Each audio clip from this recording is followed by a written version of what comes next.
ನಮಸ್ಕಾರ ಪ್ರಿಯ ವೀಕ್ಷಕರೇ, ಬೆಂಗಳೂರಿನ ಮೈಸೂರು ಬ್ಯಾಂಕ್ ಸರ್ಕಲ್ಲಿ ಇರುವಂಥ ಸನಿಮಾತ್ಮ ದೇವಸ್ಥಾನದ ವತಿಯಿಂದ ಹಸ್ತಂತವ್ರಿಗೆ ಇಲ್ಲಿ ಊಟವನ್ನು ಕೊಡ್ತಾ ಇದ್ದಾರೆ. ಇಲ್ಲಿ ಬರೀ ಹಸ್ತಂತವ್ರು ಮಾತ್ರ ಊಟ ಕೊಡ್ತಾ ಇಲ್ಲ, ಇಲ್ಲಿ ಪ್ರಸಾದವನ್ನು ತಗೋತಾ ಇರುವಂಥವ್ರು ಯಾರ್ಯಾರು ಅಂದರೆ ಪೊಲೀಸ್ನವರಾಗಿರ್ಬೋದು, ಲಾಯರ್ಗಳಾಗಿರ್ಬೋದು, ಆಟೋ ಚಾಲಕರಾಗಿರ್ಬೋದು, ಇಲ್ಲಿ ಸುತ್ತಮುತ್ತ ಕೆಲಸ ಮಾಡುವಂಥ ಕಚೇರಿಯಲ್ಲಿ ಕೆಲಸ ಮಾಡುವಂಥ ನೌಕರರೆಲ್ಲರೂ ಕೂಡ ಬಂದು ಊಟ ಮಾಡ್ತಾರೆ. ಯಾಕೆಂದರೆ ಇಲ್ಲಿ ಕೊಡ್ತಾ ಇರುವಂಥ ಪ್ರಸಾದ ಅಷ್ಟು ಒಳ್ಳೆಯ ಪ್ರಸಾದವನ್ನು, ಉತ್ಕೃಷ್ಟವಾಗಿ ಪ್ರಸಾದವನ್ನು ಕೊಡ್ತಾ ಇದ್ದಾರೆ.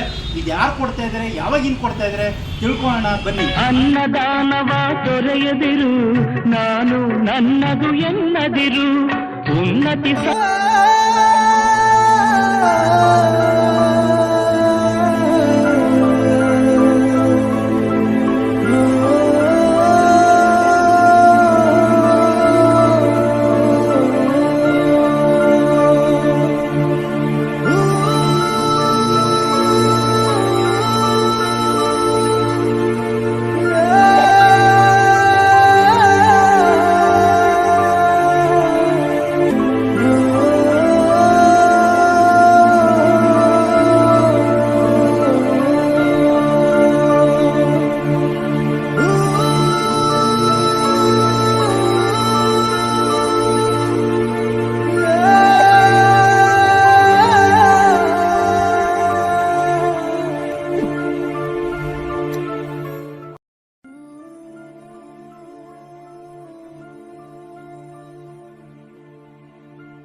ಶ್ರೀ ಶನೇಶ್ವರ ದೇವಸ್ಥಾನ, ಮೈಸೂರು ಬ್ಯಾಂಕು ವೃತ್ತದಲ್ಲಿರುವ KG ರೋಡು ಮತ್ತು ಬೆಂಗಳೂರು 9ರಲ್ಲಿ ಮೈಸೂರು ಬ್ಯಾಂಕು ಸರ್ಕಲ್ ಇರುವ ಶನೇಶ್ವರ ಸ್ವಾಮಿ ದೇವಸ್ಥಾನ. ಇದು ಸುಮಾರು ವರ್ಷದಿಂದ ಇದೆ.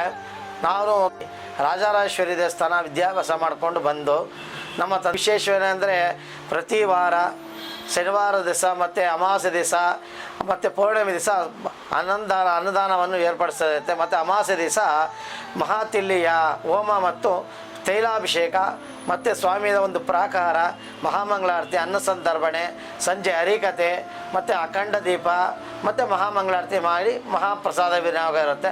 ಈ ಥರ ವಿಶೇಷಿಂಗು ನಾವು ಮಾಡಿದ್ದು ಒಂದು 100 ಜನಕ್ಕೆ ಮಾಡೋಂಥ ಪ್ರಸಾದ ಮಾಡ್ತಾಯಿದ್ರಿ. ಅಂದರೆ ಒಂದು 5 kg 10 kg ಈ ಥರ ಸ್ಟಾರ್ಟಿಂಗಲ್ಲಿ ಮಾಡಿಕೊಂಡು ಪ್ರತಿ ಶನಿವಾರ ನೈವೇದ್ಯ ಮಾಡಿ ಹಂಚ್ತಾಯಿದ್ರಿ. ಅದು ತಾತ್ಕಾಲಿಕ ಭತ್ತ 5 kg ಹೋಗಿ 10 kg ಆಯಿತು, 10 kgಯಿಂದ 15 kg ಆಯಿತು. ಈ ಥರ ಆತ 2014-15 ನಮ್ಮ ತಾಯಿಯವರು ಒಂದು ಅನ್ನಪೂರ್ಣೇಶ್ವರಿ ಭವನ ಮಾಡಿ, ಯಾಕೆ ನಾವು ಇಲ್ಲೇ ಅನ್ನಪ್ರಸಾದ ಮಾಡಿ ಹಂಚಬಾರ್ದು ಅಂತ ಕೇಳಿದ್ರು. ಆಯಿತು ಮಾಡೋಣಮ್ಮ ಅಂದಾಗ ನಮ್ಮ ತಾಯಿಯವರು ಒಂದು 5,000 ರೂಪಾಯಿ ಡೊನೇಷನ್ ಕೊಟ್ಟರು.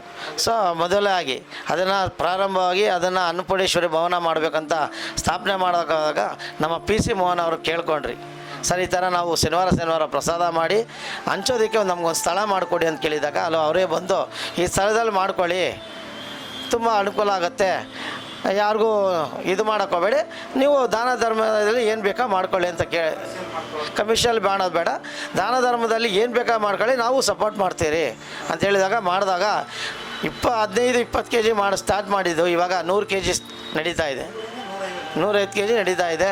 ಮತ್ತು ಏನಿಲ್ಲ ಅಂದ್ರೆ ಪ್ರತಿ ವಾರ ಒಂದು 1000 ಜನಕ್ಕೆ ಪ್ರಸಾದ ವಿನಿಯೋಗ ಇರುತ್ತೆ. ಸರ್ ಸಾರ್ವಜನಿಕ ಯಾವ ಥರ ಅಂತ ನಾವು ಹೇಳೋಕ್ಕಾಗಲ್ಲ. ಎಲ್ಲ ಥರ ಜನನು, ಲಾಯರ್ ಇರ್ಬೋದು, ಪೊಲೀಸರು ಇರ್ಬೋದು, ಡಾಕ್ಟ್ರ್ ಇರ್ಬೋದು, ಬಸ್ಸು ಕಂಡಕ್ಟ್ರ್ ಇರ್ಬೋದು, ಆಟೋರು ಇರ್ಬೋದು, ಎಲ್ಲರೂ ಓದ್ತಾ ಬರೋರು ಎಲ್ಲರೂ ನಿಂತು ಪ್ರಸಾದ ತಿನ್ಬಿಡೋತಾರೆ ಸರ್. ಮತ್ತು ವಿಶೇಷ ಏನಂದರೆ ಶನೇಶ್ವರ ಜಯಂತ್ಯೋತ್ಸವ ಮಾಡ್ತೀರಿ. ಆ ವಿಶೇಷದಲ್ಲಿ 3-4 ದಿವಸ ಫಂಕ್ಷನ್ ನಡೆಯುತ್ತೆ. ಸುಮಾರು ಅದು ಏನಿಲ್ಲ ಅಂದ್ರೆ ಒಂದು 15,000 ಜನಕ್ಕೆ ಊಟ ಹಾಕ್ತೀರಿ. ಅನ್ನೋದು ಏನಕ್ಕೆ ಬಂತು ಅಂದರೆ ಅನ್ನೋದಕ್ಕಿಂತ ಶ್ರೇಷ್ಠವಾದ ದಾನ ಯಾವುದೂ ಇಲ್ಲ ಜಗತ್ತಲ್ಲಿ. ಅನ್ನದಾನ, ವಿದ್ಯಾದಾನ ಮತ್ತು ದಾನ, ಬಟ್ಟೆ ದಾನ ಮಾಡೋಂಥದ್ರಲ್ಲಿ ಬೇರೆ ಯಾವುದೂ ದಾನ ಇಲ್ಲ. ನಮಗೆ ಭಗವಂತನ ಒಂದು ಶಾಂತಿ ಆಗಬೇಕು ಅಂದರೆ ಅನ್ನದಾನಕ್ಕೆ ನೀನು ಯಾವ ದಾನ ಐತಿ?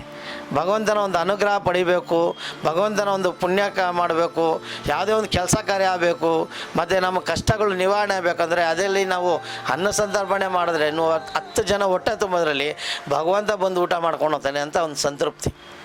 ಆ ಸಂತೃಪ್ತಿಯಲ್ಲಿ ನಾವು ಸಂತೃಪ್ತಿಯಾಗಿ ನಾವು ಪ್ರಸಾದ ಕೊಟ್ಟರೆ ನಮ್ಮ ಕೆಲಸ ಕಾರ್ಯಗಳು ನಡೆಯುತ್ತೆ, ನಮಗೆ ಆರೋಗ್ಯನೂ ಸಿಗುತ್ತೆ, ಎಲ್ಲನೂ ಸಂತೃಪ್ತಿಯಾಗಿರುತ್ತಲ್ಲ. ಅದಕ್ಕೆ ಇನ್ನೇನು ಬೇಕು ನಮಗೆ ಶ್ರೇಷ್ಠ? ಖಂಡಿತ ಸರ್. ಅದಕ್ಕಿಂತ ಪುಣ್ಯ ಸಾಲ ಇನ್ನೇನು ಬೇಕು?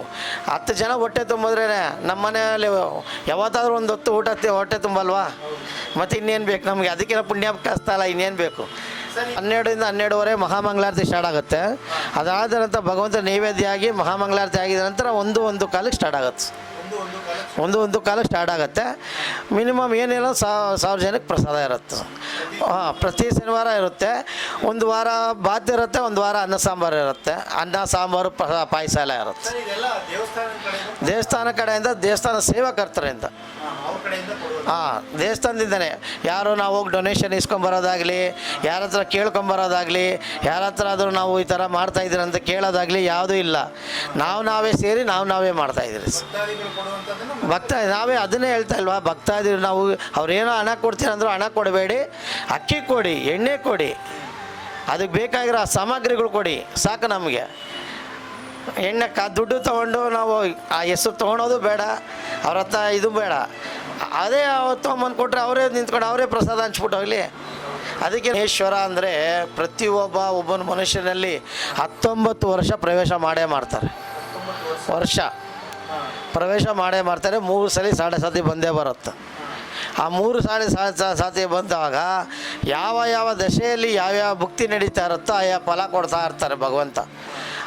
ಕೊಡ್ತಾರೆ ಹೊತ್ತು ಕಷ್ಟ ಅಂತೂ ಕೊಡಲ್ಲ. ನಾವು ಅನ್ಕೊಬೇಕು ಕಷ್ಟ ಕೊಡ್ತಾರೆ ಅಂತ. ನಾವು ಮಾಡಿದ್ದು ನಾವು ಕಷ್ಟನ ನಿವಾರಣೆ ಮಾಡ್ಕೊಳೋದಕ್ಕೋಸ್ಕರ ಅವ್ರು ಬಂತಾರೆ. ಯಾಕಂದರೆ ನಾವು ಯಾರನ್ನೋ ಹೀಯಾಳಿಸಿರ್ತೀರಿ, ಬೈದಿರ್ತೀರಿ, ತಂದೆ ತಾಯಿನ ನೋಯಿಸಿರ್ತೀರಿ, ದುಡ್ಡು ಇಸ್ಕೊಂಡು ದುಡ್ಡು ಕೊಡ್ದಿರ ಇರ್ತೀರಿ, ಮತ್ತು ನಾವು ಯಾರಿಗಾನ ಊಟ ಕೊಡುವಾಗ ಹೀಯಾಳಿಸಿರ್ತೀರಿ.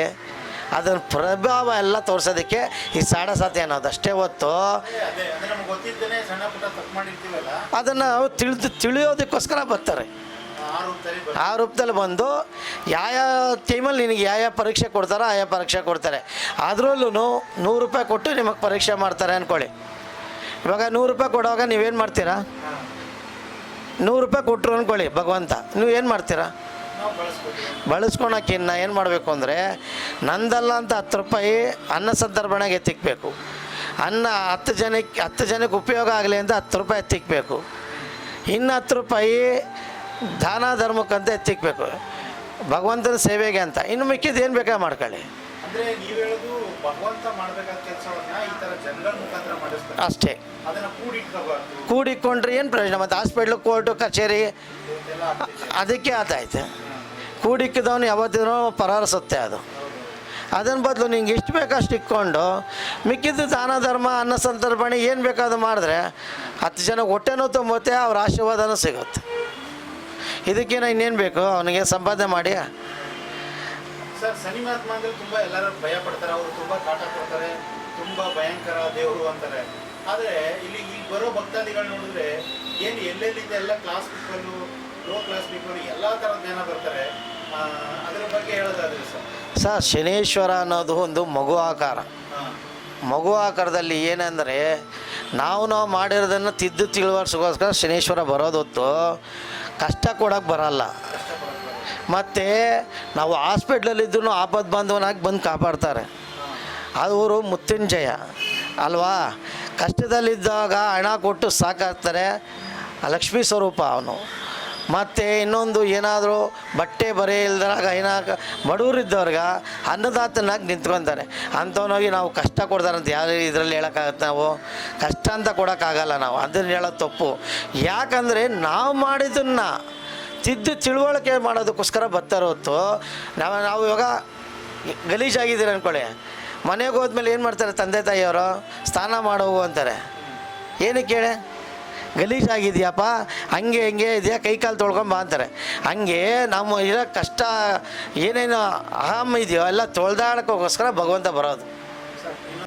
ಇವಾಗ ಏನಾಗುತ್ತಂದರೆ ಇಲ್ಲಿ ಸಾರ್ವಜನಿಕರು ಸಾಕಾದಲ್ಲಿ ಬರ್ತಿಲ್ಲ. ಯಾಕಂದರೆ ಕೋರ್ಟಿಗೆ ಬರೋರು ಸಾಮಾನ್ಯವಾಗಿ ಹಳ್ಳಿಯಿಂದ ಬರೋರೇ ಜಾಸ್ತಿ. ಮತ್ತು ಇಲ್ಲಿ ತಾಲೂಕು ಆಫೀಸ್ ಇದೆ, ವಿಧಾನಸೌಧ ಇದೆ, ಮತ್ತು ಬ್ಯಾಂಕ್ ಇದೆ, ಮತ್ತು ಕಾಲೇಜುಗಳಿದೆ. ಎಷ್ಟೋ ವಿದ್ಯಾರ್ಥಿಗಳಿಗೆ ಮಧ್ಯಾಹ್ನ ಟೈಮಲ್ಲಿ ಊಟಗಳಿಗೂ ಪರದಾಡ್ತದೆ. ಅಂಥ ಟೈಮಲ್ಲಿ ನಾವು ಇನ್ನೊಂದು ಹೇಳಬೇಕು ಅಂದರೆ ಲಾಕ್ಡೌನ್ ಟೈಮಲ್ಲಿ ಸತತ ಅಂದರೆ ಎಷ್ಟು ವರ್ಷ ಲಾಕ್ಡೌನ್ ಆಗಿತ್ತೋ ಅಷ್ಟು ವರ್ಷವೂ ಭಗವಂತನಿಗೆ ತೈಲಾಭಿಷೇಕ ಮಾಡಿ ಅನ್ನ ಸಂತರ್ಪಣೆ ಮಾಡಿದ್ದೀನಿ. ಆವಾಗಲೂ ಮಧ್ಯಾಹ್ನ ರಾತ್ರಿ ಅಂತ 2 ಟೈಮೂ. ಯಾಕಂದರೆ ಎಲ್ಲೂ ಹೋಟ್ಲುಗಳಿರಲ್ಲ, ಏನೂ ಇರಲ್ಲ ಅಂತ ನಾವು ದೇವಸ್ಥಾನದಲ್ಲಿ ಸೇವಕರ್ತರೆಲ್ಲ ಸೇರಿ ಮಧ್ಯಾಹ್ನದ ಹೊತ್ತು ಬಿಸಿ ಬಿಸಿ ಅನ್ನ ಸಾಂಬಾರು ಪಾಯಸ ಹಾಕಿದ್ರಿ. ಅದು ಇವತ್ತು ಒಂಥರ ಮಾಡಿದ್ರೆ ನಾಳೆ ಒಂಥರ ಮಾಡ್ತಾಯಿದ್ರಿ. ಈ ಥರ ದಿನನಿತ್ಯ ಆಗ್ತಾಯಿದ್ರಿ. ಯಾಕಂದರೆ ಲಾಕ್ಡೌನ್ ಭಗವಂತನ ಒಂದು ಅನುಗ್ರಹ ಸಿಕ್ತು ಅಂದರೆ ಸರ್, ಎಂಥವನು ಉಪವಾಸ ಇಲ್ದಿರ ಯಾರೂ ಮಾಡೋಕ್ಕಾಗಲ್ಲ. 3 ತಿಂಗಳು ಅಲ್ಲ ಸರ್, ನಾವು ಕಂಟಿನ್ಯೂಸ್ ಆಗಿ 3 ವರ್ಷವೂ ಹಾಕಿದ್ದೀರಿ. ಕಂಟಿನ್ಯೂಸ್ ಆಗಿ ಇನ್ನೊಂದು ಕಂಟಿನ್ಯೂಸ್ ಆಗಿ ಪ್ರತಿ ದಿವಸ 3 ತಿಂಗಳು ಲಾಕ್ಡೌನ್ ಆಗಿದ್ದಾಗ ಪ್ರತಿ ದಿವಸನೂ ನಾವು ಪೊಲೀಸರು ಮತ್ತು ಪ್ರೆಸ್ಸವ್ರು ಪರ್ಮಿಷನ್ ತೊಗೊಂಡೇ ನಾವು ಅದು ಎಲ್ಲೆಲ್ಲಿ ಡಿವೈಡ್ ಮಾಡ್ಕೊಂಡು ಮಾಡಬೇಕು ಆ ಥರನೇ ಮಾಡಿದ್ದೀರಿ. ಯಾಕಂದರೆ ಅನ್ನ ಸಂತರ್ಪಣೆ ಅನ್ನೋದು ಇಲ್ಲಿ ವಿಶೇಷವಾಗಿರುತ್ತೆ. ನಾವು ಬಡವರು ಬಗ್ಗರು ಯಾರೂ ನೋಡೋಲ್ಲ. ಯಾಕಂದರೆ ಎಲ್ಲರೂ ಒಂದೇ. ಪ್ರಸಾದಕ್ಕೆ ಅನ್ನ ಅನ್ನೋದು ಎಲ್ಲರಿಗೂ ಸೇರಬೇಕಾಗಿರೋದೆ. ಅದು ದಾನ ಜಾತಿ ಪದ್ಧ ಯಾವುದೂ ಇಲ್ಲ ಅದಕ್ಕೆ. ಅದರಿಂದ ಭಗವಂತನ ಒಂದು ಅನುಗ್ರಹ ಒಂದು ಸಿಕ್ಕಿದ್ರೆ ಅವನು ಹೊಟ್ಟೆ ತುಂಬೋದೇನೋ, ಅವನು ಸಂತೃಪ್ತಿಯಾಗಿ ಎಲ್ಲ ಕಷ್ಟಗಳೆಲ್ಲ ಮಾಡ್ತಾಬಿಡ್ತಾನೆ ಹೊಟ್ಟೆ ಬಿದ್ದಿದ್ದಷ್ಟು ಪ್ರಸಾದ. ಟಾಕ್ಸ್ ವಿತ್ ಯು ಲೈಕ್ ಮಾಡಿ, ಶೇರ್ ಮಾಡಿ, ಸಬ್ಸ್ಕ್ರೈಬ್ ಮಾಡಿ. Thank you.